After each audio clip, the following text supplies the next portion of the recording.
Want to unlock the power of Meta AI in Messenger? Hi, I'm Jenny from All-in Help Guide, and in this video, I'll guide you how to get access to Meta AI on Facebook Messenger. First, go to Play Store.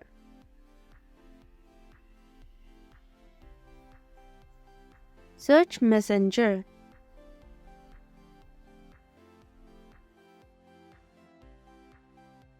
See if there is any update available or not. If there is update button, then update Messenger.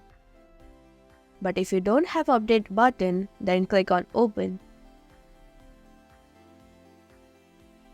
From chats, tap on the pencil icon on the top right corner. Now tap on AI chat.